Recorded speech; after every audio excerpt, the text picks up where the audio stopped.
Station रे विजयी खेलाड़ी को भव्य स्वागत। बालिका और बालक खेलाड़ी मानू जातीय स्तर में खेलिबार सुजोग नहीं आज उठुची पड़ुची जिला।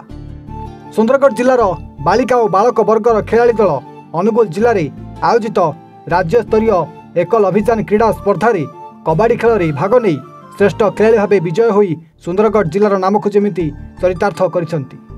चलित मास 26 तारिख रु 3 दिन पर्यंत चलीथिला एही खेल।